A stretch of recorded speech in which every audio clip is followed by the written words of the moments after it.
Good evening. I'd like to welcome everyone to the January 8th, 2026. I'll make sure I get 6 right. I'm still probably living in 5. And I will call to order the Town of Smyrna Municipal Planning Commission. Tonight, Steve's going to lead us in prayer, and Mark has the pledge. So if you'd all stand with us, please. Bow your heads, please. Dear Lord, thank you for tonight. Thank you for the town of Smyrna. Thank you for our citizens, our staff, and the residents that we have, Lord. We ask that you be with these proceedings, that everything that happens here would be pleasing in your eye. Be with the leadership that brings these items forward, and that we would represent the town in the best way possible, Lord. We ask that you bless us, nourish us, and take care of us. In Jesus' name we pray. Amen. Amen. Face the flag. I pledge allegiance to the flag of the United States of America and to the republic for which it stands, one nation, under God, indivisible, with liberty and justice for all. Next agenda item will be citizens' comments. There are none tonight. Okay, and we'll move on to the approval or corrections of the minutes of the December 4th, 2025 regular meeting. Counselor, are the meeting minutes in order? In order as to form, unless the commission has any changes they'd like to make. Okay, anything from the commission in the way of changes or comments? If not, I'll entertain a motion. Motion to approve? I have a motion to approve the minutes. Do I have a second? Second. Motion and a second. Any further discussion? All those in favor of approving the December 4th, 2025 regular meeting minutes, please signify by saying aye. Aye. Opposed? Minutes are approved. We're now on to old business, annexation, zoning, and plan of service request. Sunny Patel, 8216 Florence Road, annexation and PID zoning. Yeah, this is a request that you all have seen before a couple times and has been deferred to tonight's meeting. This is an annexation of a portion of land. The portion of this property is already within the town limits and has a gas station and some other uses there on it. They're on Florence Road. And so they have requested that the remainder of the property be annexed into the town with a planned industrial development portion, or that portion be zoned for a planned industrial development. It's currently zoned RM in Rutherford County. There is an existing house on the property. Surrounding zoning is C2 in town and RM in Rutherford County. It is surrounded on all 3 sides by county zoning. Land use plan will support medium density single family residential in this area. Major thoroughfare plan does designate Florence Road as a minor arterial. This portion of the property has no frontage on that road, as the Corps owns the property or owns the area between this parcel and the road. This requested planned industrial development is for 35,400 square feet of conventional self-storage and covered outdoor storage in 9 buildings, and for the existing house on the property to be converted to the storage office as well as some additional rental spaces within that building. The required minimum fire flow is 1,500 gallons per minute at 20 psi. A fire hydrant is required within 400 feet of all buildings. We'd ask them to show a water main extension across Florence Road in order to provide for fire suppression, and it must be installed as a part of Phase 1. They have now shown those water line improvements and the hydrant being shown there, and with the note that it would be installed as part of Phase 1. We'd ask them to include, they had, there was a utility location sheet that was separate from their pattern book. We asked them to include that, and that has been done as well. And then the other item that we talked about last time was the show tree preservation within 20 feet of the eastern property line where that is not feasible due to grading, show a type D landscape buffer requirement. And that has now been, the buildings have been shown. I don't think it's shown on the map that's on the screen there, but in the packet of information that you have in front of you, that has now been shown. It is on page, which page is it? Yeah, page 13.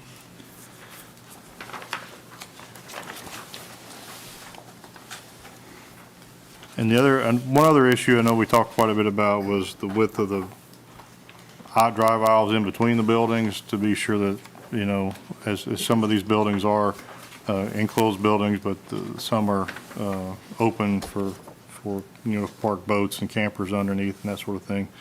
And they have widened those areas, those drive aisles. They're all at least 28 feet. Some of them are 30 feet in width there. So they've been widened quite a bit, and it works. The auto turn for the fire department also works with those water aisles too. So that is another issue that, you know, we have discussed at previous meetings that has been looked at and addressed. So I believe that's all that I have. Kevin, for clarification, the fire department is satisfied that they can maneuver through here now? Yes. Are there any concerns about either buildings B1 or B6? As far as being able to As far as the fire, as far as, you know, any type of fire suppression? to get around the building Yeah. completely. I can't, I would have to, maybe Mr. Byers can address that. I don't think so. Based on our last meetings, they were okay with the plan that was shown, Okay. but Do you know, some of these are, like building B6 is an open building. that's what I was getting ready to Yeah. ask, is B6 and maybe B1, are those both Yeah, open? B1 would be the only one that I It's guess closed. would be closed, yeah. B6 Okay. has an open, it's not an enclosed building, it's an open building, so they could go through the building if they needed to, or Okay. to get to a vehicle that may have a fire or something. Other questions from the commission or comments? This is really just a comment, but from a signage perspective, we had issues with the sign on this property when it was originally built. That's correct. So there is some limited spots to where it can be. I know they got to do sign permits, but just kind of keep a note on that. And this Right. curve, in this corner is kind of a bad area for signs anyway, so it's a little tricky. Yeah, But I remember having to have one moved out there before. yeah, they built it too close to the road.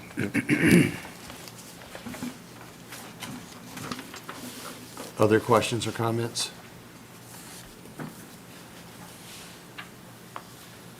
So they've made all the changes we asked them to make. Correct, Staff feels comfortable with it. yes.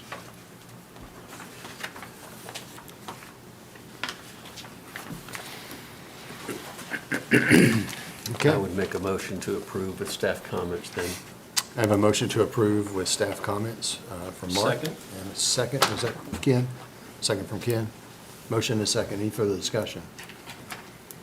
All those in favor of approving this motion, please signify by saying aye. Aye. Opposed? This motion is approved.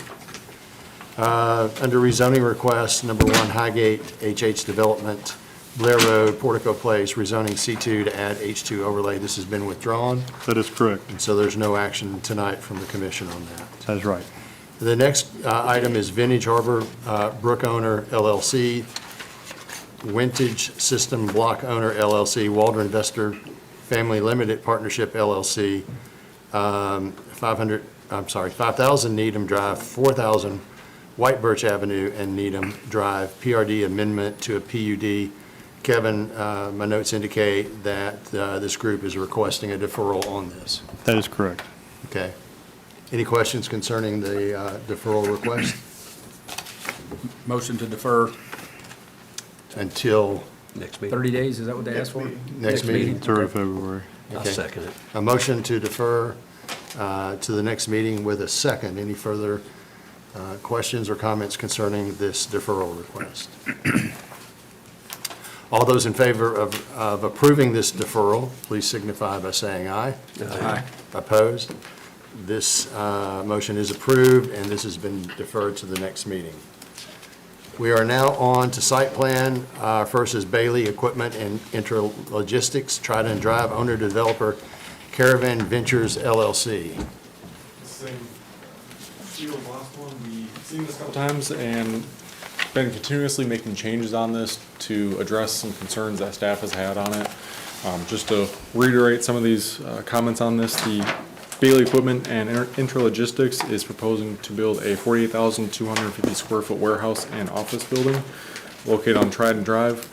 45,000 square feet of that building would be warehouse space, with the remaining 33,250 square feet for office. The property was rezoned from C2 to I1 in March of last year to permit for the user's occupancy. A single access point would be provided off of Trident Drive. Vehicular use area on the site, just over an acre at 1.25, and that would require 4,350 square feet of landscaping. Applicant is proposing for 10,500. Park required of 30 spaces, and they're showing for 37, so the plans actually did change quite a bit since packets did go out, so some of these numbers have been adjusted. Handicap parking, it does require 2 spaces based on those numbers, and they're showing for 2 as well. The landscape plan did change as well. The plan shows maple trees along I-24 and oak trees within landscape islands and parking lot areas. Magnolia trees are shown along the front property line on Trident Drive. Previously, they were shown within the right-of-way, they've been pulled out of the right-of-way. The shrubbery is needed for streetscaping and within the site in order to meet design review, and all the trees shall be kept at least 10 feet away from the utility lines. So at this time, the landscape plan does not meet design review, but progress has been made towards getting closer to meeting what design review requires. Architectural character is one of the bigger items that we were looking at last month. So I've got updated numbers on this as well from what is in the packet. The elevations show the building to be finished with various metals, fiber cement board siding, which would provide a wood look product when finished on the front, glass glazing, and brick. The property is zoned industrial, which allows the use of metal as a primary material when not visible from an arterial street. However, this building will have visibility from I-24 and Lee Victory Parkway. Per design review, this building will be required to meet design review of at least 75% primary materials on all wall elevations. These primary materials may consist of brick, stone, glass glazing, and or tilt panel concrete. The front elevation, which is the northeast of the building, does have 42.7% metal, 16.6% fiber cement board, and 40.7% brick and glass glazing. The side of the building, going counterclockwise around if you're looking at the picture, northwest side shows overall 50.4% metal, 5.1% fiber cement, and 44.4% brick and glass. As part of the meeting that the applicant has had with staff, they went ahead and blocked an area, as you can see on the plans, on the elevations, that they deemed were most visible from these roadways, notably I-24. So within this area that they deemed most visible on the same northwest side, 50.4% metal, 5.1% fiber cement, and sorry, that was overall. The area deemed visible from I-24 would be 21.6% metal, 78.4% brick. So that would meet design review. The rear southwest shows 23% metal and 77% brick. The side, which is the southeast, shows the overall 29.2% metal and 72.5% brick glass. The area deemed reasonably visible from I-24 shows 24.3% metal and 75.7% brick and glass. As presented, these elevations do not meet design review. All these wall faces are going to be visible from either Lee Victory or I-24, so all of these wall faces should meet design review at this point. So changes have been made to come closer into compliance with what design review requires. We're just not at that stage quite yet. So with that, all the standard comments 1 through 7 will remain at this time. Staff comment 1, informational comment that any retaining wall over 4 feet would require a building permit. It's going to remain. Number 2, the elevations do not meet design review, as you mentioned. Number 3, the sediment forebay should be downgraded for head walls feeding into the pond to be effective, and this is a public works comment, so that will remain. Number 4 is also a public works comment regarding the draining and the applicant working with the adjacent property in order to get that sorted out, so that comment will remain at this time. Number 5 was a remaining comment from last month where we discussed the fire department concerns for access around the building for safely putting out a fire if needed. What the applicant has done at this time is they've shifted the building into the center of the property a little bit, created a drive aisle around the full length of the building. Fire department has looked at this, reviewed it based on the submitted auto turn, and they are okay with what is being proposed here. So that was one of the major items from last month that was still needing to be addressed. So that has been now sufficiently taken care of. So comment number 5 can be removed. Number 6, the submitted landscape plan does not meet design review for streetscaping mainly. We asked to show the streetscaping along Trident Drive and I-24 being design review, and all landscaping shall be on private property not within the right-of-way. Comment will remain. And number 7, there was previously a pallet storage building shown behind the fenced-in area near the back of the property. We asked them to provide elevations for this. The applicant has removed it from the site and noted that it will not be back on the site. So we do not need elevations for it anymore at this time, so comment number 7 can be removed. Number 8 is utilities comment, will remain for a chance for utilities to get a chance to review that. And number 9, regarding outdoor storage, more so of an informational comment at this point in time. It was more so addressed when we saw pallet storage on site. We just asked that the outdoor storage shall be screened per the zoning ordinance requirements. So at this time, we're going to leave that more so as a informational standard comment for the applicant if any kind of outdoor storage does show up in the future. Mind that, hey, this is a condition as part of the planning commission that not be outside, should be screened. So comments number 5 and 7 can be removed. The rest will remain. So as a result at this time, staff does recommend deferral due to the elevations not meeting design review. As I said, applicants have been working with staff on this to get closer, but we're just not quite there at this time. So that's what we got. Mitch, I know we've been very consistent as far as meeting design review. And with a deferral, is it your opinion that if it were to be deferred, that we'll get there as far as the applicant meeting design review, or is it going to be something where we're close again but not there? I was able to speak to the applicant today on this, and it was my impression that they are willing to proceed forward to meet design review. They're here tonight, and they can probably address that better if otherwise, but that was the impression I was getting.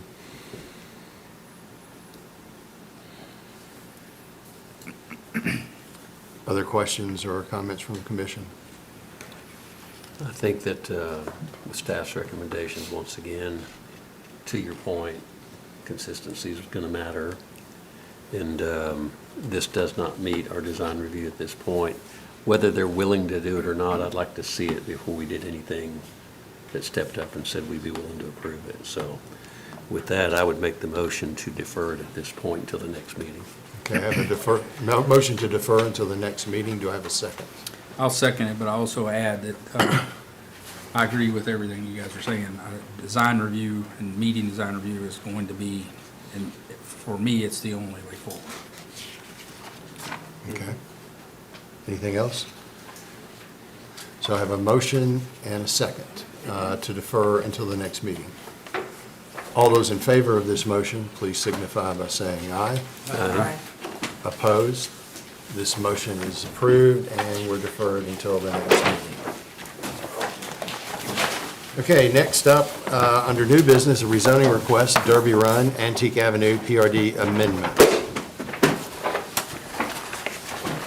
Yeah, this is a request to amend an existing approved PRD called Derby Run. It has frontage on Rocky Fork Allenville Road and Inez Drive. That's where it's accessed currently. This is a portion of the property that would not, what they're proposing to amend would not have access to those two roadways. They're proposing to extend an existing county road called Antique Avenue, and add some additional lots, 4 additional lots, to the end of that extended roadway. The surrounding zoning is the Amberton and Cedar Hills PRDs in town and RM in Rutherford County. The land use plan would support medium density, single family residential in this area. There are no roads shown on the major thoroughfare plan affected by this plan. Number 4 was a comment from our fire department. There was some concern regarding the driveways because of the length of the driveways. So because of, if they're over 150 feet, you would have to have fire code compliant apparatus turnaround on the site itself. And that driveway would have to be kept open all the time, support the weight of the apparatus. They have amended their plan so that those driveways are less than 150 feet, so that's not an issue anymore, so we can remove that comment. We'd asked them to show the proposed maximum house square footage on the plans.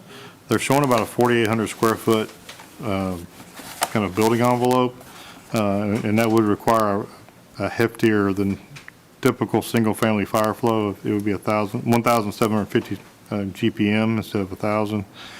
That could be cut in half if the fire sprinkler system has been installed. The approved PRD has certainly does not have that as a square footage for minimum. It's 1,600 is what was in the original PRD approval. So, and they have indicated that the building square footage would not necessarily be 4,800 square feet, even though they're showing that as a building envelope. So we would work with them through the process if this is approved, and they'll have to see what the fire flow is. This is served by Consolidated Utility District for water, and so we'll have to see what kind of fire flow they have there, and they'll have to set their square footage accordingly as far as the maximum. But we did ask for that. That is something that again, they don't know exactly what the square footage is there yet, or the maximum square footage would be. We did ask them to contact Rutherford County regarding the connection, since this is a county road, regarding the connection to, they're actually going to extend that road again into the town, but there's actually a piece of it they're going to have to build in Rutherford County, because when the road was originally built, however many years ago, they did not extend it to the property line at the time. So I did reach out to Rutherford County today, did confirm that they have been contacted and they are aware of this project, and so they're working through that with them as well. Number 7 was really kind of an informational comment. The sewer to this is going to be, there's a road, Seabiscuit Court, that's going to have to be built with the sewer extended on that before sewer will be available to these lots.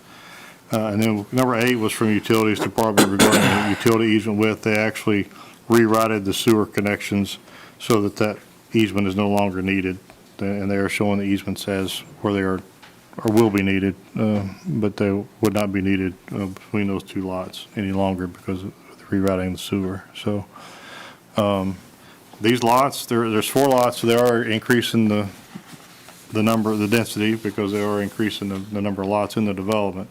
These lots are large lots. Now get to my plan here so I can see the actual area, but these are much larger than what we would typically see. The smallest one is about 0.6 of an acre up to almost 2 acres, kind of is the range here. So this area was, in the original PRD, was unimproved open space, and so they're not taking away any amenities or anything that are being provided as a part of the development. Obviously they're removing some of the open space of the development, but not any improved open space. It was just unimproved open space. So So it doesn't reduce the PRD, I mean, it reduces the unimproved open space, but they still meet all the they requirements. still meet the requirements, Yeah. yes. And this wasn't a detention area or anything like that, was it? No, there is an area. I see it, yeah, right at the cul-de-sac. Yeah, but that's not the detention, the detention ponds are not, that's not one of the detention ponds. That must, I think we assume that's probably just a borrow pond until refill. They are also, because of our requirements, they are abutting RM, they are showing the buffer that is required under our requirements now for that buffer. That's shown on page C 2.1.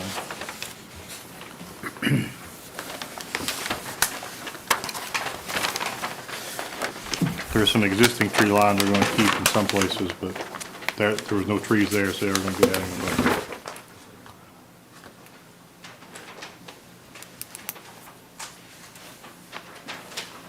I'm gonna be honest, we don't see lots this size, we don't see these kind of options very often, so I appreciate you bringing it forward.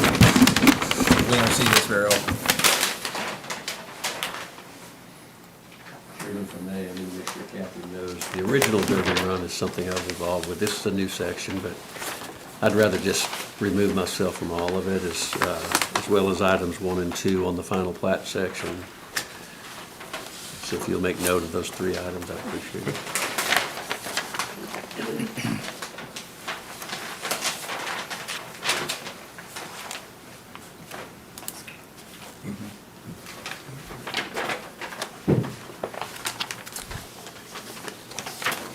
Other questions or comments? I think Steve makes a valid point. These are the type of products that have heard over the years that are being requested. What was the minimum square footage on the home? Would you say 4,800 square? The 4,800 is it's kind of, that's Is that the the, top end? that would kind of be kind of the max with the building Yeah. footprint they're showing. Again, it's going to kind of somewhat be dictated by the water flow, the fire flow in that area as well. Well, I would say some of these lots, if not all of them, exceed what we're seeing as far as county development goes. Sure. So from that perspective, I'm okay with it. You know, these are larger than R1 lots, yeah. Yeah, I mean, I think, in my opinion, it's because of the PRD and what they had, if they had stayed with just the same density rate, this could have been 10, 15 homes probably. So the fact that they're gonna come in with 4 lots, 4 homes is awesome. And the subdivision itself still meets our regs and ordinances with this. As far as the open space as well as Open space, improved open amenities and things space. like that. That's correct. Okay.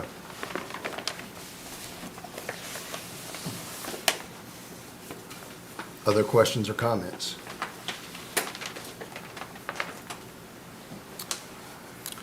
Hearing none, I'll entertain a motion. Motion to approve with staff comments. I have a motion to approve with staff comments. Do I have a second? Got that, Catherine? Yes. All right, good. I have a motion and a second. Further discussion. All those in favor of this motion, please signify by saying aye. Aye. Opposed? This motion is approved with 1 abstention.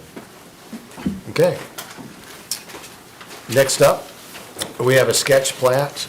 This is the Enclave at Lee Road, 5198 Lee Road. Owner, developer Chow Win Dong and Mark Hansen. Yeah, this is the R3 annexation that came through a few months ago. This is the sketch plat for this property. This was essentially like a concept plan to give you all kind of just to look at it, where the utilities are going to be, the detention, sidewalks, all those things, without full engineering being done. It's 43 lots, 19.8 acres.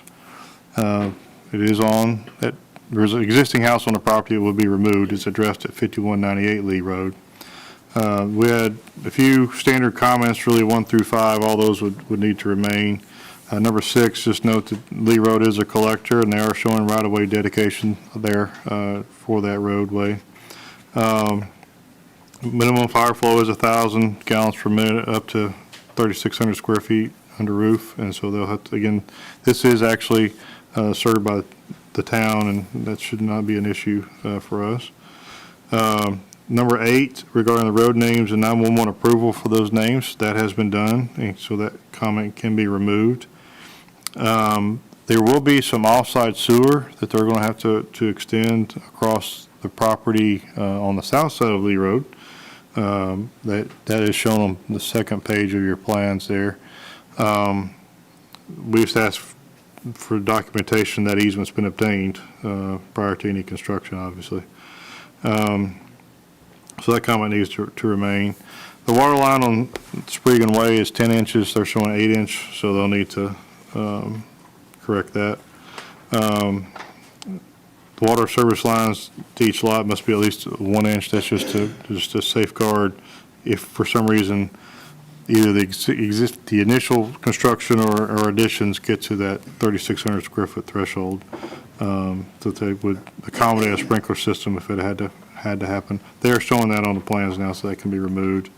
There's some existing right-of-way, existing utilities along Lee Road that will need to be relocated. We'd ask them to show those relocations, and so they're showing that. So they'll go ahead and be moved out of the right-of-way as part of this project.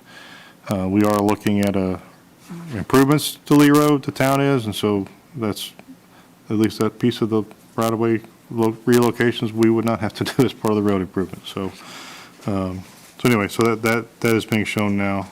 So comment 8, 11, and 12 can be removed, and with the remaining comments, we would recommend approval.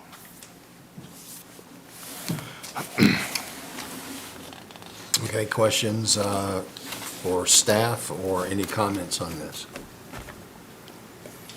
Kevin, will this, with the improvements that are planned for Lee Road, will this fall into that improvement area? I think it's a little east of that initial phase, because this is directly across from where the school board has purchased property. So This is? This is, yes, And the sir. school, they would do, we're not going to do anything in front of the school. Right, we're stopping just west of that Yeah. property. Yeah, so this is directly across, so this would get the right-of-way in place, and again, relocate those utilities, but would not be a part of those road improvements at this time, at least this phase of the road improvements. Do you or staff see Subdivision already, I think. maybe any potential need for turn lanes on this property? Yeah, it's RM. I think that's Because of something, the school primarily. that's- I absolutely think that there will have to be a turn lane, a minimum of center turn lane or something like that. If the traffic study that the school board did recommended a roundabout there, we don't know how feasible that is with the right-of-way needs, I'm not sure. but that is something they looked at as well. But yes, absolutely, there's going to have to be improvements to this property, and I think we need to evaluate that with the school board and the county as far as what Well, those needs will be and who's paying for them and all of that, but Well, it's a sketch plat, so I think they're Yeah. probably just looking for some, right. And this is, again, they are showing the right-of-way dedication and then moving those utilities, so that's probably, for this developer at this time, that's probably all we would look to ask to do, for them to do. And they are tying into the existing development to the west as well, so there would be an alternative to Lee Road as for traffic flow as well. Kevin, is this, all of this portion of Lee Road that's included in this, is this already annexed? This Yes, is already our portion? Yes. So it's blue line, Charles, or green, or whatever? Yeah. You had to do that. And the right-of-way dedication is sufficient for all the things you need adjacent to a school? Sidewalks, turning lanes? at this time, the right-of-way, the road is classified as a collector, 60 feet right-of-way, so 30 feet from the center is all we can really require. Well, as far as is it adequate enough, we'll have to work, again, the construction plans haven't been done. We really don't know exactly how much right-of-way we may end up needing. So I guess there's Does it- open space shown along that roadway, so if we're not we have to be purchasing portions of someone's home, their land or anything like that. well, as the So- schools come forward, is the collector status stay in place, or does that change? That's something we may want to look at on our thoroughfare plan, certainly. We did not change it when we looked at it this last year. The schools weren't known at that time, so. That's my point. yeah, I mean, right. I don't want to miss an opportunity here. Sure. Yeah, so I'm clear, so did you say that there, if we ended up having to widen this, there is enough, in this plan, there's enough room for us to do mean, you- something or not? Yeah, well, we don't know what the plans are going to be right now as far as how much Right. we'll I'm not need. talking about like immediate, I'm just saying in the future, if we have to widen this road, are these houses far enough back that we would have that room? They probably don't like it. You have from the proposed right-of-way to the actual lot lines, there is approximately almost, well, a good 25, 26 feet, kind of shown as open space area. There's actually they're even proposing a 30-foot water line easement for CUD, which is, this is in our area, but they did have a water line through there. So you have an additional 20-plus feet of room there that's shown as open space before the actual lots start. So I think So potentially, if we had to make a turning lane, 3-lane this, we would have space to do that. We would have room to do that. Even if we had to end up purchasing some of that open space, we're not going to be purchasing And homes. homes or Yeah. portion of someone's land that is their home. Yeah, and or that's lot. obviously making the assumption that all would go on that side, right? Which it may Correct. not Obviously, anyway, it's going right? to be going on both sides. Yeah, I just wanted to make sure we're not kind of hemming ourselves in. Right. Yeah, that was my point too. Just get in front of it. Okay, anything else? Do I have a motion?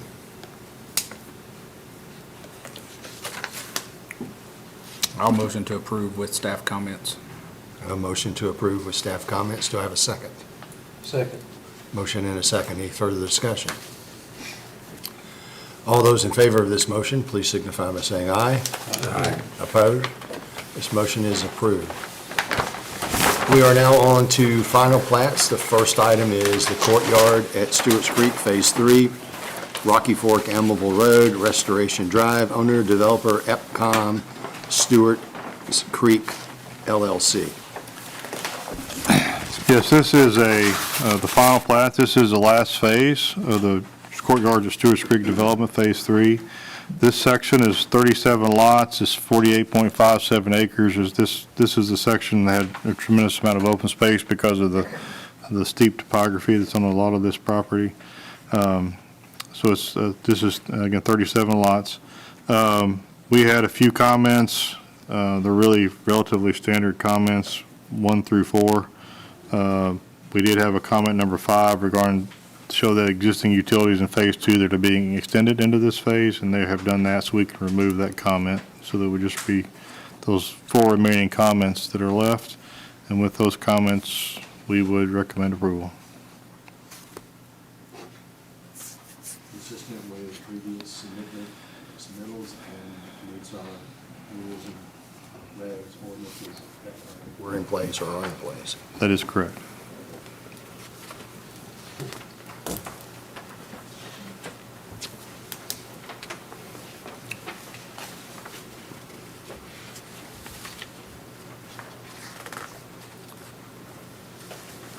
Questions or discussion from the commission?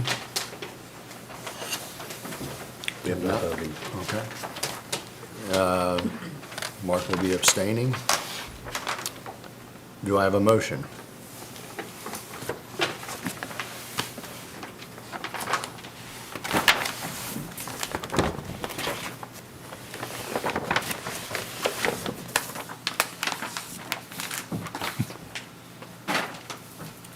I'll motion that we approve with staff comments. I have a motion to approve with staff comments. Do I have a second? Second. Motion and a second. Further discussion? All those in favor of this motion, please signify by saying aye. Opposed? This motion is approved with 1 abstention. Next, under final plats, Dobie Run, Phase 2B, Inez Road and Gray Ghost Way. Owner, developer, charter, commercial LLC. Yeah, this is the final plat for Derby Run Phase 2B. Again, this is a portion of the development. We just looked at it for the PRD amendment. This is the existing approved area there. This phase, it's 8.76 acres, 27 lots. Again, we had a few standard comments. All 5 of those would need to remain there. But it is consistent with the approved preliminary plat and the approved PRD. And so with those remaining 5 comments, we would recommend approval. Questions for Kevin or any comments concerning this final plat?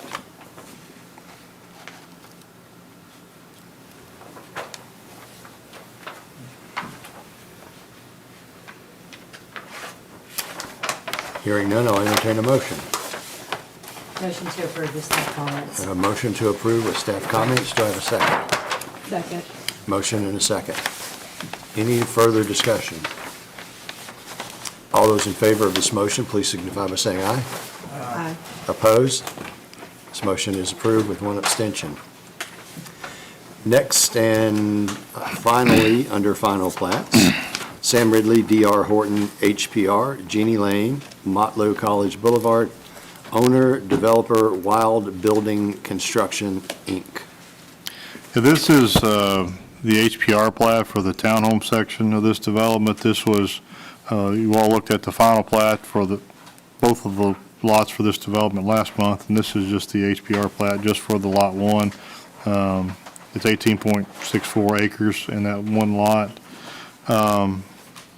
Again, we had several comments. Some of these are specific to this site that would or still need to be addressed. Comments 1 through 7. Again, 3 of those, 5, 6, and 7 are specific to this plat because there's some tight areas with some setbacks and some easements that are close to the structures. So those are just some standard comments that they're not really standard comments, but they're comments specific to this that are really are not things that they can really address other than in the field as they're developing. Comment number 8 would still need to remain. We asked them to show the crosswalk across Motlow College Boulevard from Jeannie Lane to the entrance to Motlow State Community College in the right-of-way. They're showing the crosswalk across Jeannie Lane from this site, but not across Motlow College Boulevard at Jeannie Lane. And so I asked them to show that. And then to label the width of all the easements. They may have done that. I didn't have a chance. There's a lot of easements on this property. I wasn't able to verify all those, so I want to keep that one just in case there's anything left on that. So, but with those remaining comments, staff would recommend approval. Questions for Kevin on this? Were there sidewalks on Motlow? Yes, there's sidewalks on Motlow and Jeannie Lane they're already built, and then Motlow College Boulevard. Obviously, the internal sidewalks that would connect to those, but we just want to get those, the crosswalk across to that, the parking lot area at Motlow across the street there. Other questions or comments? Lots 5 through 16 have basically no backyard, they can't put a patio. The backyard is all easement, yep. Yeah, wow. It's all drainage easement. This was originally zoned R6, correct? It was R6 and got the PRD zoning for the townhome and apartment mix. Originally, part of the reason the original PRD came in is because they were going to build some single family in there as well. And that developer walked away and he came back and amended it to do all townhomes and apartments. And as I recall, we went down in density Correct. in what we would normally see under what an What- R6 would what it allow could be in for R6. this. That's correct. Okay, Yeah, this is another one of those properties that's been R6 for decades, yeah. long before we were here, yeah. So they'll be okay though, on note 6, the AC units have to be in the back. Those will be okay with the AC units in that easement space? Yeah, we'll have to look at that. I think because they back up to Jeannie Lane too, where there's going to be a possibility great for any question. fences or anything like that, that might be something we have to look at for that building specifically when they come in for building permits. Typically, they'll be behind there, there'll be the fences behind it, that sort of thing, but that may be difficult on that building because of the easement. Is there a note we can add to staff comments concerning this? Yeah, we'll just amend comment 7 to AC units on those for those buildings, for those Yeah, it's 5 5 through 16. yeah. Cannot be located Cannot be in the easement, in easement. yeah. You good with that, Ken? Yeah, it's gonna be tough, but. It's gonna be tough, Yeah. yeah. Yeah, I don't know what they'll do with it. Is there a problem? And the driveways are already at the limit? This one was approved probably prior to our, I think, I can't recall. I think it was approved prior to the 4 They I are was double thinking if we width. could push the house forward towards the road just a touch, make that a lot easier for everybody. It might be a possibility. We had to have at least 20 feet, or 19 feet rather, from that private roadway to get the, in double width, to get the, at least 2 spaces in the front. We can take a look at that. Yeah, I mean, obviously, if they did have to move it forward, they still gotta be able to get fire trucks down through there and all that, so. Right. Are they asking for anything that was not in the original approval? No.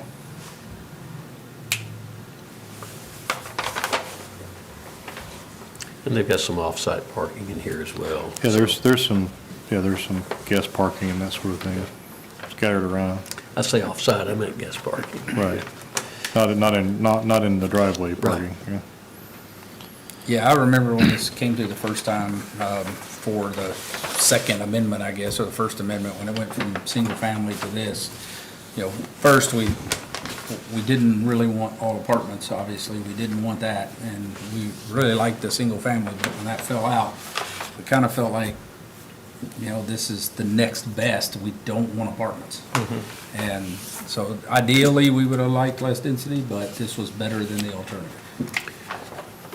It's a good point, because I had a conversation with somebody today about this very thing, and understanding zoning rights was the topic. And when people own land or own a property that is zoned for an appropriate product, this body, nor does the town, anybody, have the ability to tell them they can't do that product there. It came up about the Kroger site. We'll talk about that one a little bit too, but I hope the public understands there's some times that we look at things like this and we go, we'd much rather have a different product, but that the owner of that property has the zoning to do this product, and we cannot stop that. So all we can do is make sure it's a good product. That's all we can do. Anything else? If not, I will entertain a motion.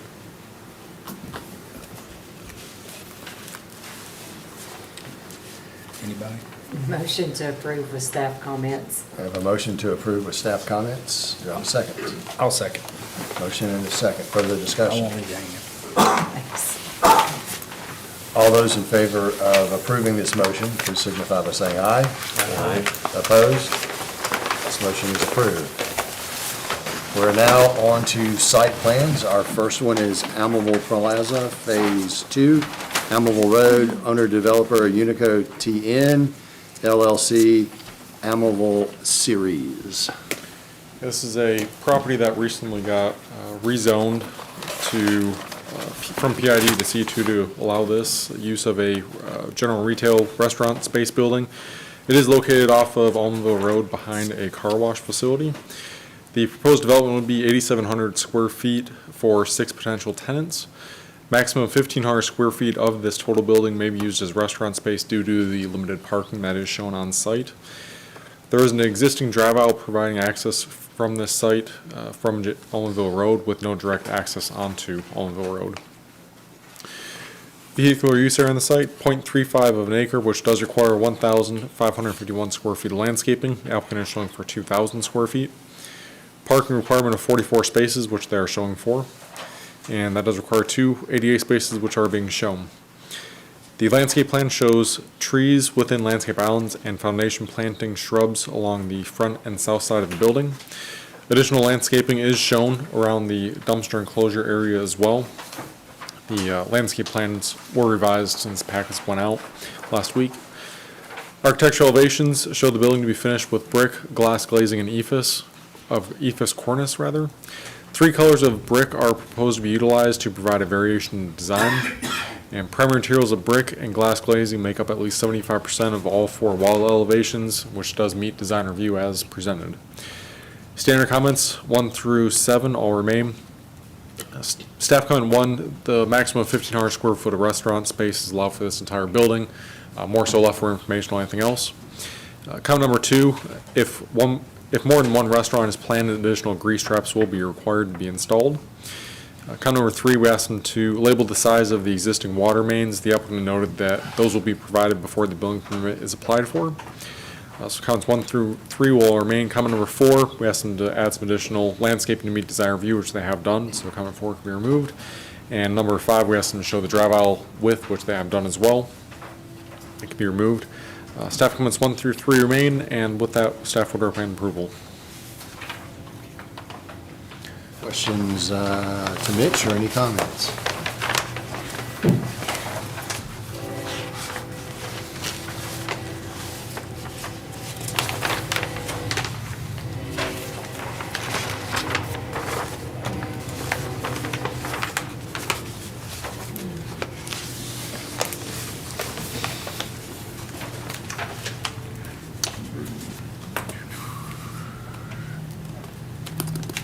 Sounds like we may be ready, so if anyone would like to make a motion, I'll make a motion to approve with staff comments.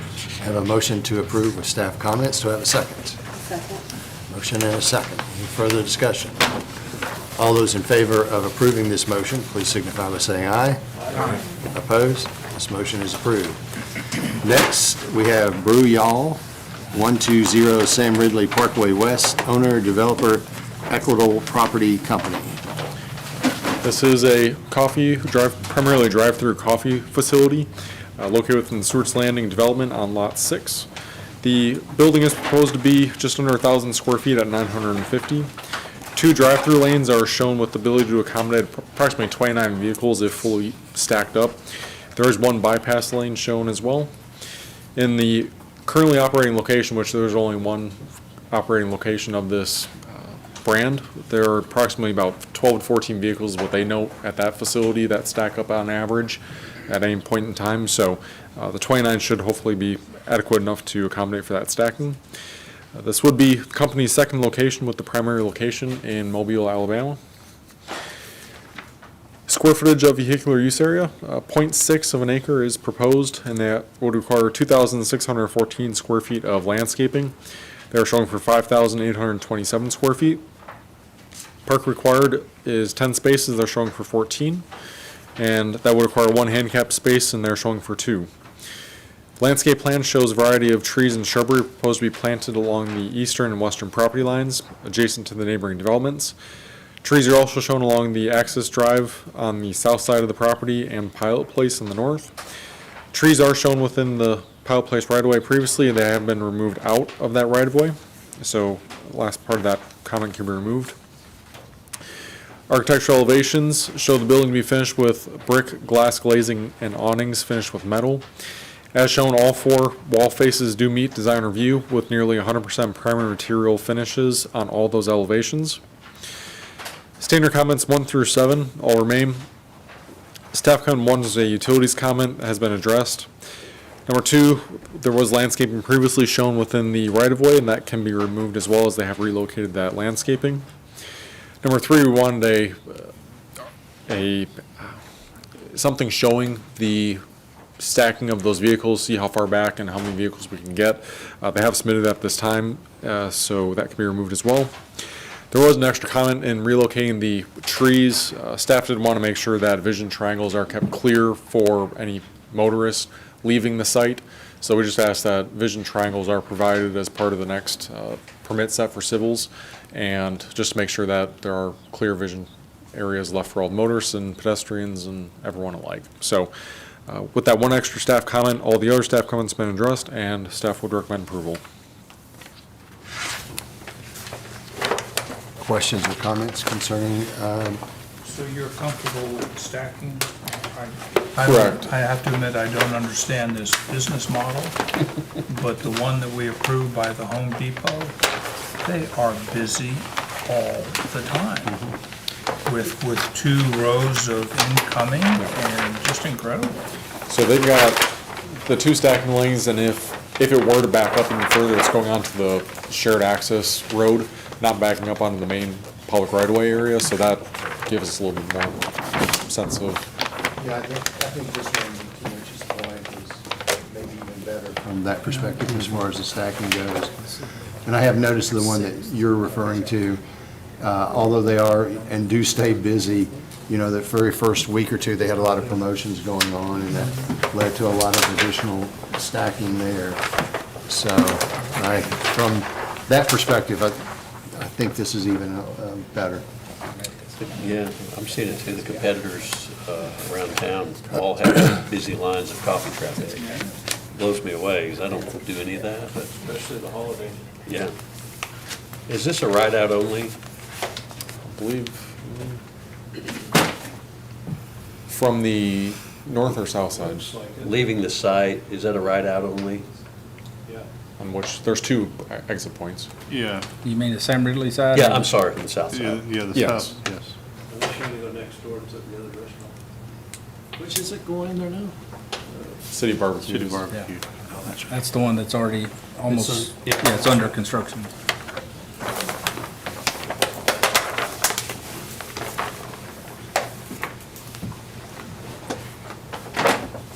Other questions or comments? If not, I'll entertain a motion. Motion to approve with staff comments. Motion to approve the staff comments from Ken. Do I have a second? Second. Coffee drinkers. I thought it was a brewery at first, so I'm a little disappointed. You thought it was a brew, y'all. Well, that explains that cooler under your desk there. I have a motion and a second. Any further discussion?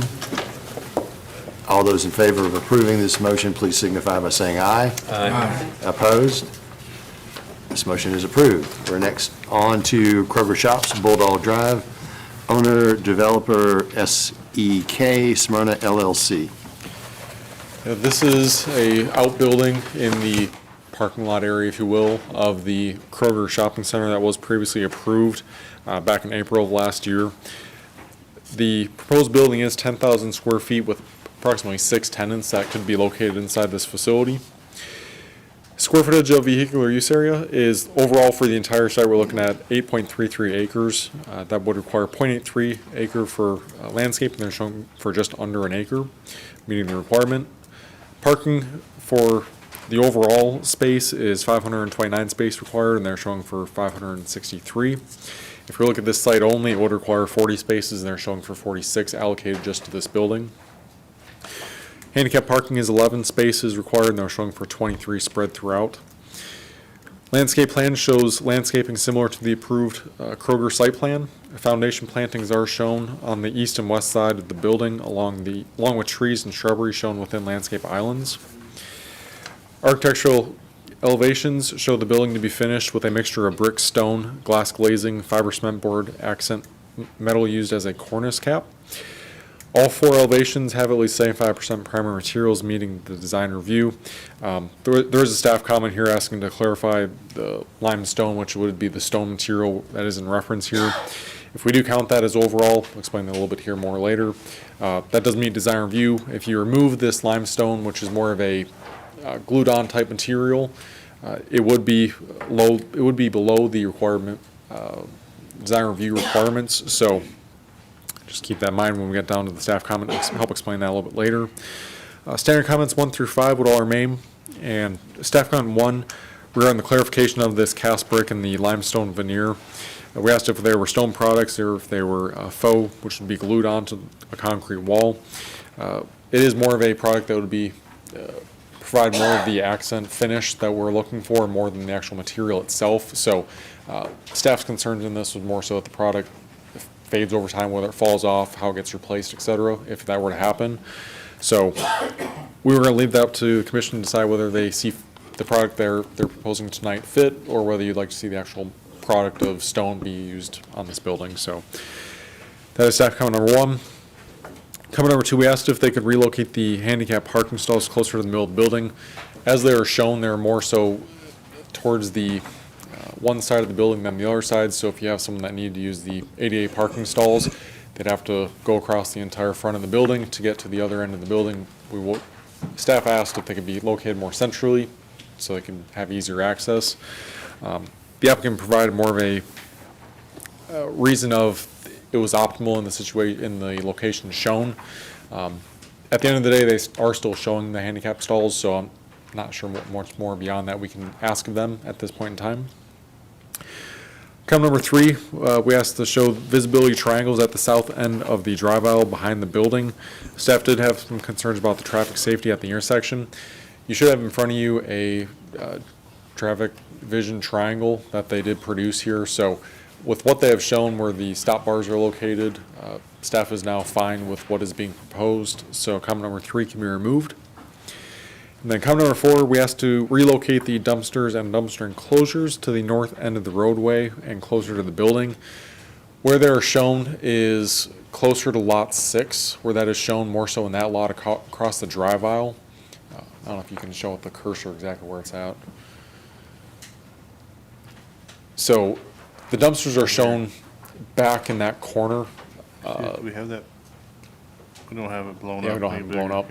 yeah. They're more so Right here. shown across the drive aisle, so whatever employees would have to cross the drive aisle to get to the dumpster to throw away trash or whatever it is. So we asked that it be relocated back to the same side of the drive aisle as the building is.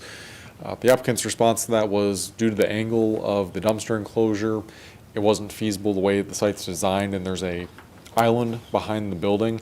The island isn't wide enough for the applicant to accommodate for a dumpster enclosure set at an angle, and that was the response that staff received to that. So we're still not particularly a fan of the way that they are shown and the way it's being proposed here tonight. So with those comments, 1, 2, and 4, staff would recommend approval. So, Mitch,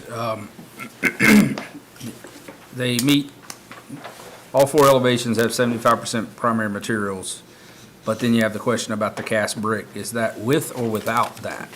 With the material that they have proposed, it doesn't meet design review, as it provides that finish appearance that.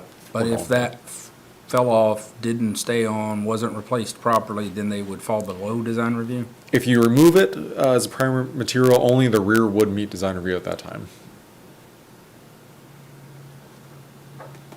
Wait, let me get Yeah. my head around this. So is cast brick or LG format modern limestone veneer, do those materials, or does that, or product, does that meet design review? It gives the finished appearance of it. It's a material that sticks more so to the building itself. It's not technically a standard stone or standalone brick material you use in construction. It's a So it faux couldn't stone. stand alone, essentially. It would have to be connected to the hard structure of the building to stand at all. Correct. Sort of a faux. Yeah, it's like a faux stone kind of veneer type look.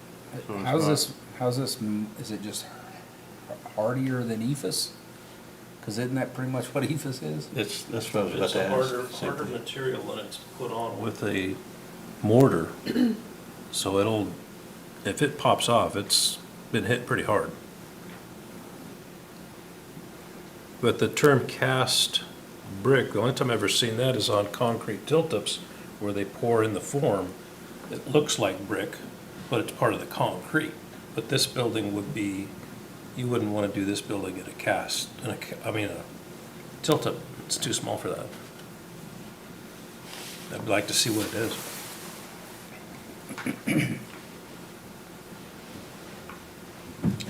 And to your point about the drive aisle, I don't disagree with that at all. I mean, you don't want people crossing a drive aisle from a business to a crossover and go to another dumpster, so I'd like to see it encompassed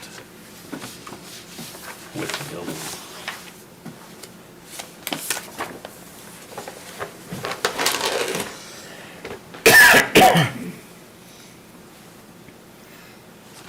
Yeah, I was thinking about the handicap stalls, and although I think it would be better to be relocated them closer to the middle of the building, if they're not efficient or they don't work, it's gonna hurt the business more than it's gonna hurt anything, so. Just looking at it initially, I believe they probably can be relocated.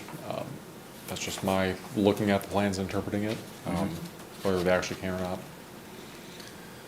They were trying to avoid the doors coming out of the individual spaces, I think.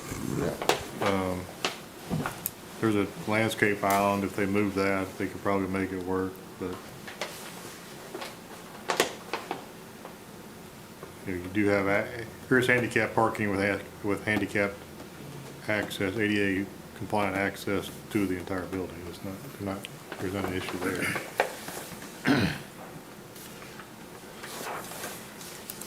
I guess currently in our definition of primary materials that meet design review, we don't have cast brick or limestone veneer as an option, right? That's It's correct. brick or stone. Yeah, so in my opinion, that's not an approved item for that. Back to consistency. Yeah, if we wanted to consider this and make a change, then that's a whole nother process. But essentially, it's not meeting design review with that. I mean, cast brick, if Ken, if your description is accurate, that almost sounds like almost what you would see in a way of a stamped concrete or something like that, that's. Yeah. I was thinking about my That's what they pool, do on tilt-ups. I was Yeah. thinking about my pool deck. I was like, it's basically It's stamped concrete, but it concrete, looks like brick. Yeah. Yeah, Basically that the same thing. doesn't, that's not brick. That's the term cast brick, when I've seen it in that type of construction. If there's a new product out there they're calling cast brick.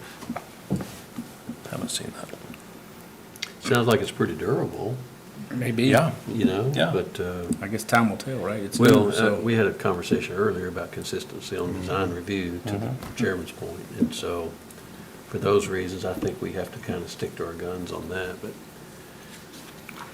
There's several builders that are getting creative with what they can do with concrete at this point, just because there's so many options. with and to it. Steve's point, it may be something we gotta look at going forward. That may be new material that we do find acceptable at some point. We need to know more about it. Yeah, as long as it's solid, sturdy, Yeah, and. but right now, we don't cover that. Right. So I'm So we gonna just be, have to go through the BZA to get it on, or is that a whole Change other the process? ordinance, you know? well, what I was gonna suggest is, you know, potentially, we could move this forward that it has to meet design review, and if they wanted to bring an example of cast brick and to us and asked us to consider adding it as a primary material, we wouldn't have to change anything here if we added it as a primary material. If we're going to add. Yeah, if we're going to, but that way we can consider that, Yeah.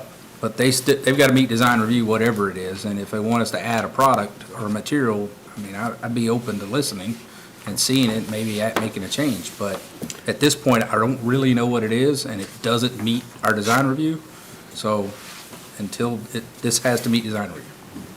And if we change design review, it has to go through council, does it not? Yeah, It yeah, does. So there's about a 2.5-month process. absolutely. To Yeah. get that done, yeah. But there's a path forward, there's an option, right? I'm not saying we couldn't do this, because I don't really understand it, right? I mean, I understand what you're saying, but I don't really I think know Ken's the if it's only one that durable has a enough. Good feeling about what it is. The Yeah, other, we're not trying to kill it at all, we're trying to be consistent, that's all. the other approved structures that are already in permit and that are going under construction, those are brick and, mostly brick, right? The brick and stone, yeah. Brick and stone. Yeah, this material was not on those Right. buildings. Okay. Yeah, I mean, Maybe something we gotta look at. I think, you know, based on the way it sounds, it's probably hardy enough. I think the issue is how does it hold up from a attachment standpoint? Because I think that was our biggest issue even with EFS, right? EFS looked great at first and looked fine for a while, but once it got dirty, once it got a hole, once it started busting, it didn't hold up well. Plus it made And so HG. that's gonna be part of the It conversation. made HG twit. HG has an allergic reaction to EFS. Well, it's gotta stand up to pressure washer, Can't make right? him do it. I mean, we couldn't get him right after he said it. I hope he's watching. If he is, our phone's fixing to blow up.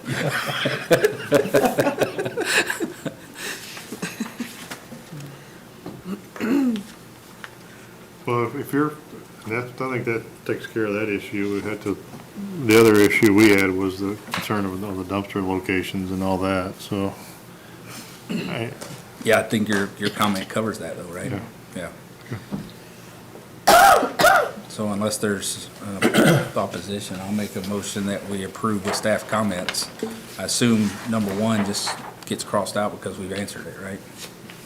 We probably just amended to say reflect is required to meet, the building is required to meet design review requirements, and Yeah. they can come back and tell us what they're gonna do. And I'll give you a second on that motion. Okay, so with the motion, so I have a motion and a second, so now it's further discussion. So with that, what we're saying is that this building must meet design review and it must meet the approved materials that are in place, that we have in place today, which would include brick and stone, not a faux or a cast type product. Is that correct? Correct. All right. All right, so we have a motion and a second. Any further discussion? All those in favor of approving this motion, please signify by saying aye. Aye. Opposed? This motion is approved.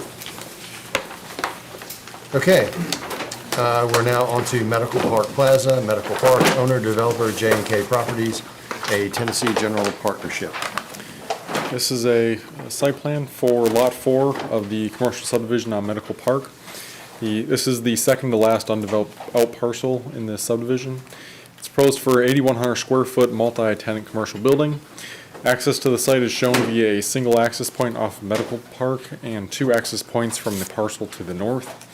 Maximum of 3,000 square feet may be utilized for a restaurant due to the parking shown on site, similar to the one of the previous site plans we reviewed. Square footage of vehicular use area, 0.6 of an acre. And that does require 2,622 square feet of landscaping. Applicant is showing for 3,750 square feet. Park required of 51 spaces are showing for 56.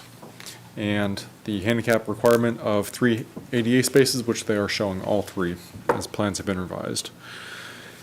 The landscape plan shows a type C landscape buffer comprising of 2 rows of offset evergreen trees, supplemented with shrubbery planted along the southwestern property line abutting the R1 zone property.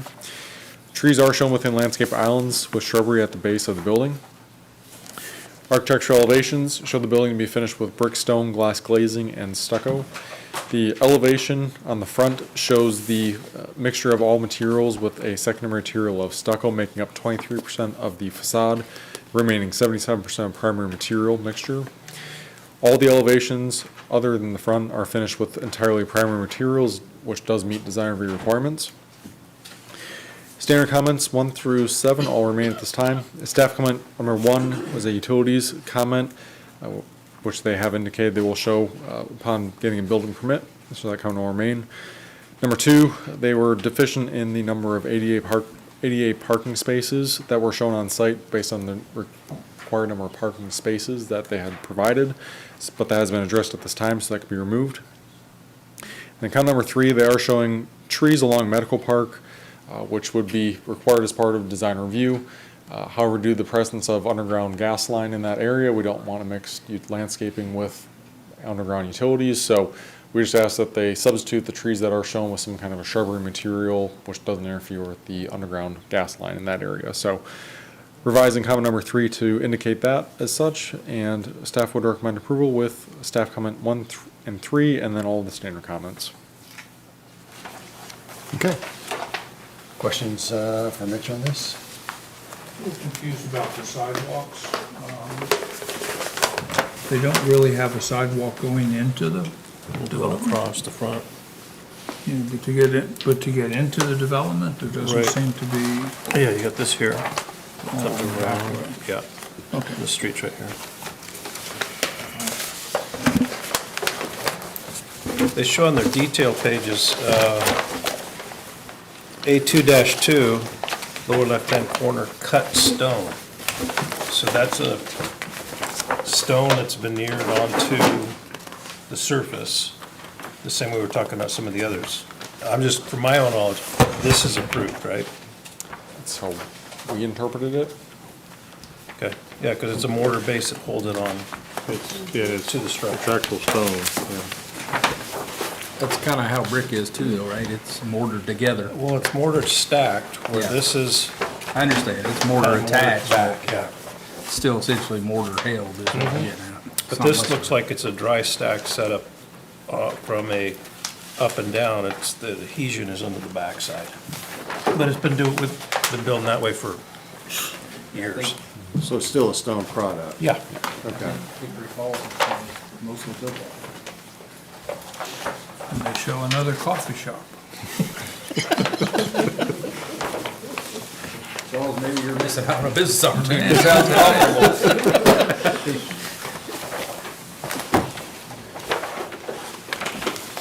Any other questions beside anything to do with coffee? Move to approve staff comments. I have a motion to approve with staff comments. Do I have a second? Second. Motion and a second. Further discussion. All those in favor of approving this motion, please signify by saying aye. Aye. Opposed? This motion is approved. Okay, next we're on to zoning ordinance amendments. First under this is climate-controlled self-storage facilities. I got you on these. So several of these ordinance amendments came as a result of our joint quarterly planning commission council meetings. So that is what is being brought to you here tonight, the rendering for what is gonna propose to be going in the ordinance, should it be approved.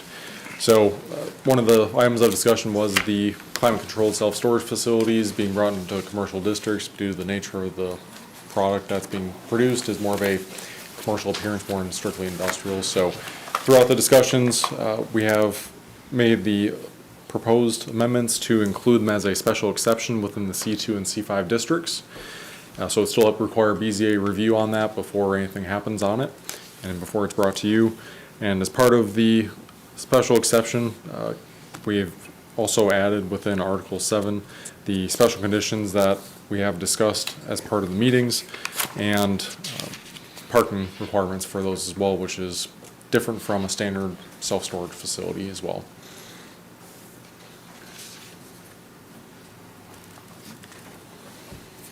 Still would require BZA review. Yeah, I appreciate you bringing this forward. I guess the question I've got is the unit we just recently approved down Lowry. Would it have been approved under these? Do you know? I'm not sure, I'm trying to remember what that lot size. That was may the only not have thing I been- was thinking about. It may not have been 2 acres, and I don't know about the individual storage unit size on there, on With that the one. aesthetics and, yeah, that would have A been. lot of that we got from our overlay.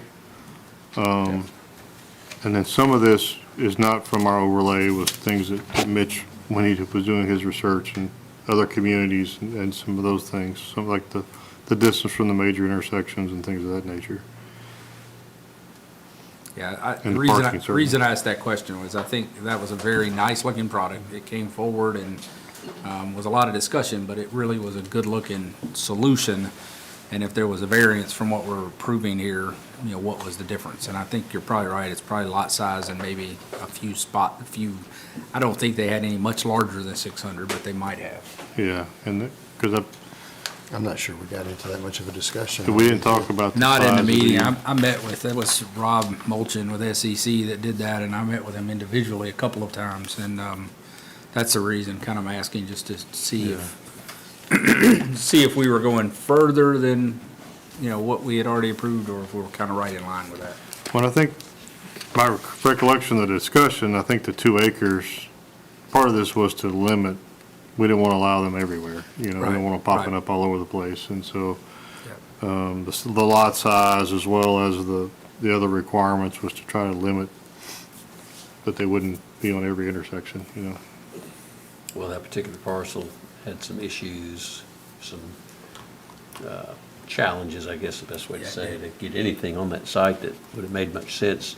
We looked at townhomes there at one time, and glad to say that this product came in place of it, because, you know, it's a good-looking building. And even though the summary at the top says alone by in C2 zone by special exception, it's really C2 and C5, right? Yeah. So I'll trade C5 for car lots for storage units all day long. Absolutely. Climate controlled. Climate controlled storage units, absolutely. What if the car lot's climate controlled? I don't think we have any of those, do we? Well, you could argue. Okay, so with this, the commission has a decision on whether or not to make a recommendation, positive recommendation to council on this ordinance amendment, correct? Correct. Okay. Any other discussions or questions on this? If not, I'll entertain a motion. Is the motion to make a positive recommendation? Okay. Do I have a second? Second. Motion and a second. All those in favor of making a positive recommendation to council concerning climate-controlled self-storage facilities, please signify by saying aye. Aye. Opposed? This recommendation and motion is approved. Next, we're on to solid waste services. This is something that we hadn't discussed at any of the joint meetings, more of a staff level. Brought to you we did have an instance where we had a business pop up without getting permits and shouldn't have been in the location that they decided to operate in. So in further looking at this, we also had an instance that came to BZA, and looking at this more similar style businesses popping up, we felt like it would be a good idea to have these appropriately located within an industrial airport style zoning district. So in doing this, we've clarified what a solid waste service business is, whether it be the roll-off dumpsters or any other kind of trash hauling facility. And it's disposed off-site. None of this is brought back to the property. And we're containing these to within all the industrial districts and within the airport as well.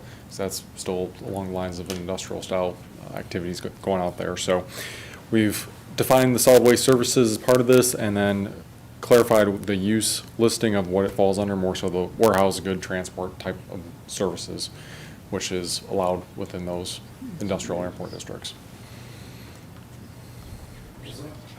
I actually contacted Kevin about this one. Excuse me, we've had 2 instances of folks in the town trying to open a roll-off dumpster business, essentially. One of them was in a residential area that he wanted to use additional lot that he had, and the other one was in a C2 area. And when I approached Kevin about it, I kind of asked, where does this belong? And we found out we really didn't account for it anywhere. So that's why this came forward. Well, that's a good catch. Yeah. Because I know the one you're talking about, and Yeah. it was right off of the gateway. Yeah. And just for clarification, just so everyone understands, this is not a landfill. This is landfill. We do have landfills. That is something that is covered under our ordinance, and it's in the heavy industrial only and all kinds of other requirements. This does not be where any trash would actually be stored. This is just for a company that has they have trucks and they pick up trash, that sort of thing, or the roll-off dumpsters, things of that nature, for there to work out of, is all this would be. Okay. It's not storage of any trash, it's That's the correct. equipment they would use to haul the trash. Correct. Okay. What it's listed with is perfect. All right, good discussion. Do I have a motion? So moved. Staff comments. I have a motion to recommend approval of this zoning ordinance amendment from Mark. Do I have a second? Second. Okay. Salida, second. Further discussion? All those in favor of this motion, please signify by saying aye. Aye. Opposed? This recommendation to council is approved. Next, temporary outdoor sales of food or retail merchandise. This is more so of a alignment with the municipal code, with the zoning ordinance, so there's no confusion back and forth of who takes precedence, what's actually correct, what's not. So brings along the lines of the vendors that are set up are considered transient vendors, spells it out clearly. They're required to obtain permits. On top of that, the property owner is also required to obtain a permit, and they are also held liable for any other activities that the transient vendor conducts on their property that is not per ordinance requirements. So what this does is it takes out some information that is not applicable or outdated, and further clarifies the owner permit that is required, as well as the transient vendor permit required for the actual person who is conducting those sales on the property. And then further details the requirements of the vendor requiring to get their permit, as well as the property owner, and that permit shall be displayed prominently, so anyone from PD or codes enforcement show up, clearly able to see it displayed whether they have a permit or not. How does this work with Girl Scouts in front of Kroger or Walmart or something like that? Nonprofits are exempt. They're exempt? How about squatters who set up tents and stay there all summer long? This would clarify it for them, so they'd be. Is there a time frame? The transient vendors have 14 days per permit. I don't believe there's a limit on the number you can obtain, but The way we've got it set up here is more so for clear enforcement ability with this for the actual property owner. Property owner's permit's gonna be valid for the entire year until December 31st. No matter what day you get it, it's only valid until the end of the year, so we don't have to keep track of when they receive their permit. It's just pretty clear and obvious. The vendors themselves, their process is not changing what they've always had, just clarifies it more so everyone's on the same page that they're considered transit vendors. And they're still, so are supposed to meet the other requirements, such as leave at the end of the day and those kind of Yep. things. What happened? Yeah, well, They're leaving, they're just zipping up the tent. How would you handle transition? Would you give a 60-day compliance period, or For, say there's a food kiosk on a gas station? The owner needs to come in compliance, the vendor needs to come in compliance. Would you typically give a 60-day compliance period, or? the ordinance is active immediately, correct, once that goes in? Yeah, I would Well, if assume. they've gotten a permit, they know the rules, right? I would assume they would get the normal process where they would be Yeah, our tagged cert- and given a certain number of days and. right, we would certainly, anybody who's active, we would let them know this has changed and now you have to get a permit and give them time to do so. But if it's not, obviously at some point, if they don't do that, then we'll go through the court, typical process for citation, go to city court and all those things. So the common sense transition approach. Yes. Yeah, sure. I don't think there's any codes enforcement, I may be wrong, but I don't think there's any that we immediately jump to fine or, we always give a warning, even if it may only be a week. They always get some time to come into compliance. Right, So we don't ever just go straight to violation. unless it's a repeat offender that's. Well, but then they've already had a warning, right? They've already had the Yeah. warning and they just keep kind of defying us, certainly we do that then. I do have one question, just to clarify, and this is probably more personal than it should be, where it says any temporary outdoor sales of food or retail merchandise located on property owned or leased by the town of Smyrna are exempt from these requirements. Would that include like the summer festivals, fall festivals, i.e. Depot Days, Simply Smyrna? Correct. Yeah. Any Yeah. of those? Yeah, we're not gonna require those vendors, that's a separate process, we're not gonna require. That was the them to go through all this. specific intent. Okay. Just You don't making have- sure, you don't because I have to know do there that. will Any be bad news to you. lots of questions Yeah. about that. Simon's Although, still good. well, not only that, but although the food trucks that would be there still have to have They their fall under this. permitting. Yeah, so the food trucks fall under the same thing. If they are set up in a town event, town sanction, in the parks that are approved on that vendor list, they don't have to get permits through us for any, same situation. Yeah, it's actually different if it's a park event. Oh, okay. Wonderful, thank you. All right, I'm gonna come back to the Girl Scouts one more time. You were a bunch of cookies, aren't you? Yes, and I'm worried about the PR. We like, you Tag- know, tag-alongs like with if we got a inmates. paddy wagon out front with a bunch of Girl Scouts and, How about portable I coffee? can't unsee that. okay, so it says here, in addition, temporary outdoor sales are allowed in any zone when a company or nonprofit entity has a private event with no sales to the general public. Where's my give back? However, is there a give back here? With no sales to the general public. Didn't catch that. Yeah. I don't think that language is intended for Girl Scout sales at Walmart. That's more intended for like the hospital having an event in the parking lot. But it Or says. Y having an event in So their also, this building. is the zoning, and well, there'll have to be a companion on the municipal code as well that deals with this as well, for the permits. Yeah, I don't think we require nonprofits to get the transit vendor permit under the municipal code, I so. think it's spelled out. Yeah, So that's the give back in that Because they're not. companion Yes. or complementary, whatever ordinance. Yes. Okay. All right, I just want to make sure. I do not want to be the person that voted for this if that's, we're going to lock up a bunch of our scouts Morel to be nonprofit.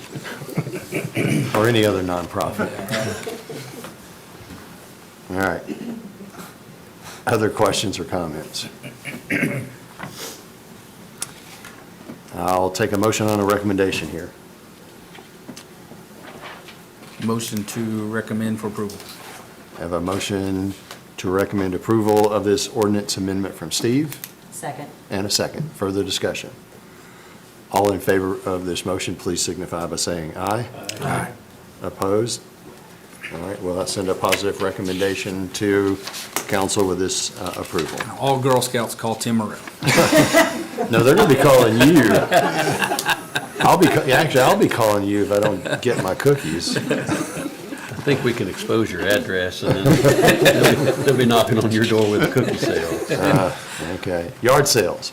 Yeah, so this is more so for clarification, since we didn't have a definition in the zoning ordinance or regulations on yard sales. We received questions on them annually, and we've had some issues with people more so operating them as a business rather than your traditional yard sale you have once a quarter or once every other year, what have you. So this clearly defines what a yard sale is within the zoning ordinance, as well as the provisions that apply to those. So they're gonna be limited to 4 events per residential address per year. So, you know, codes enforcement's out driving around, you see the same person set up multiple weekends in a row, you know, something's going on, so is how that's gonna be addressed. The yard sales may not be exceeding 3 consecutive days or 2 consecutive weekends.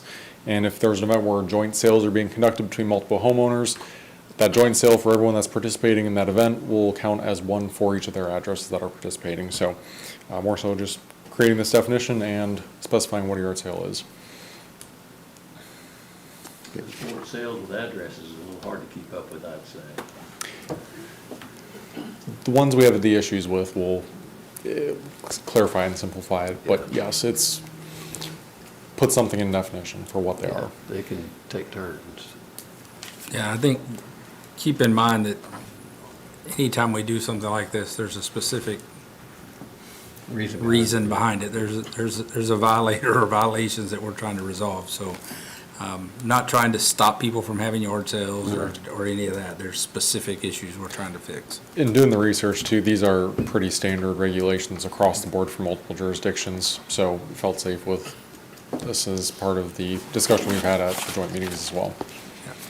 Point out too, we're not requiring people to get a permit to have a yard sale or anything like that.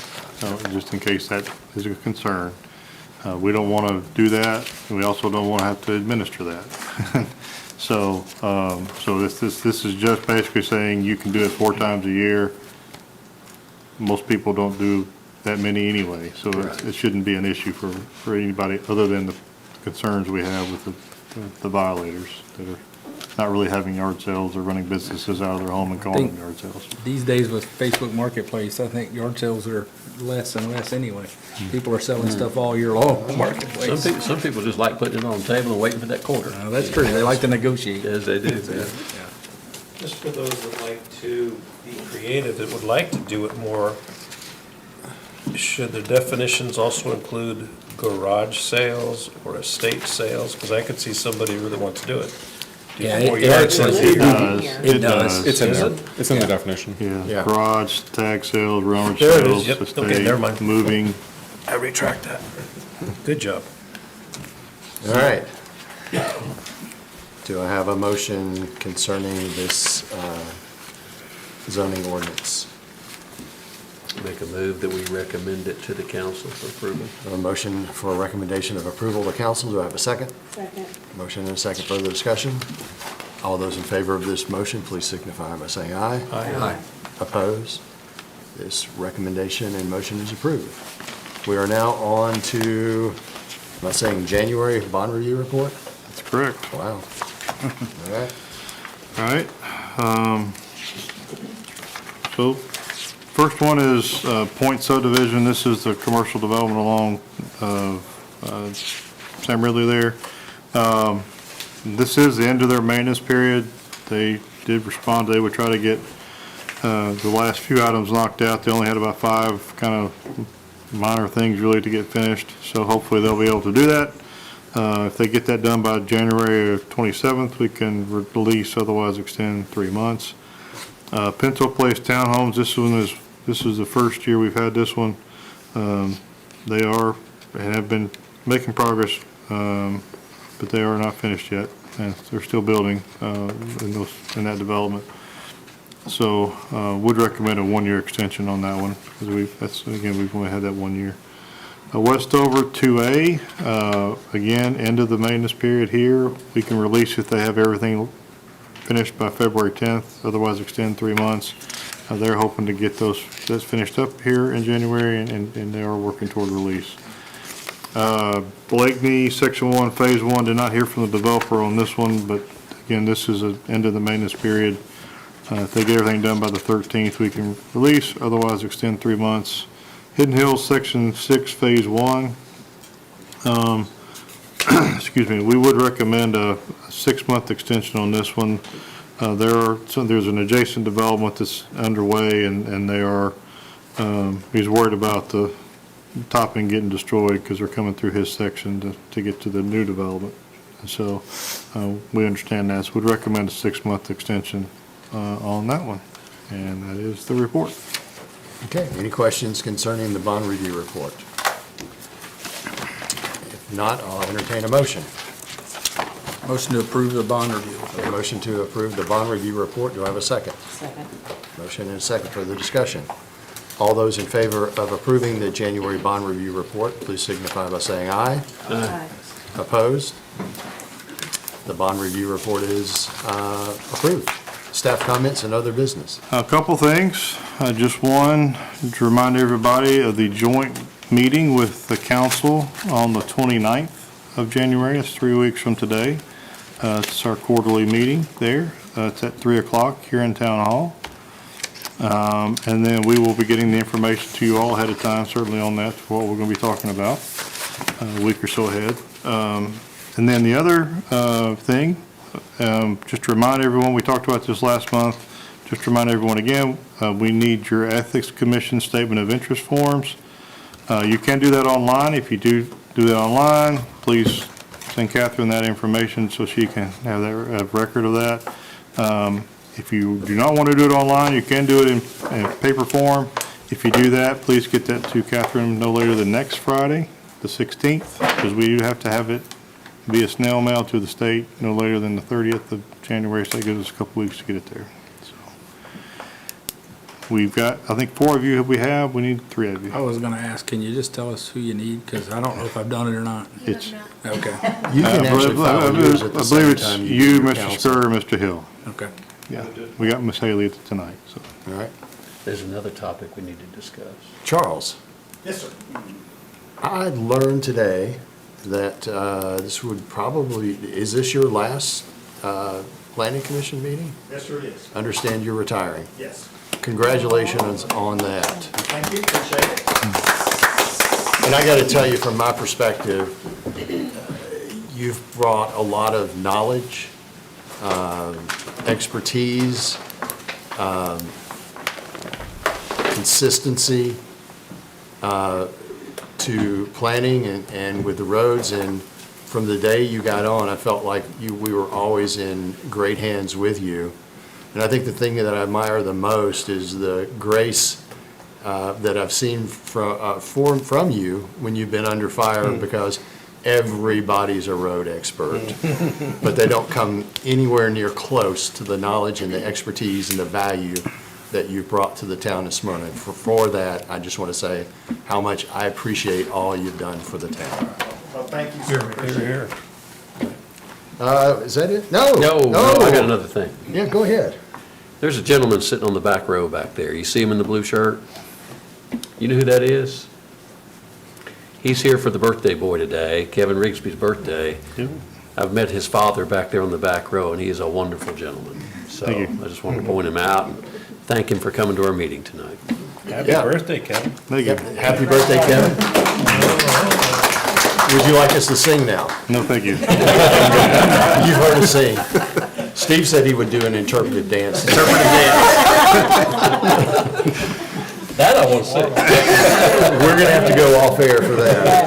All right, with that, we stand adjourned. Share Elvis's name.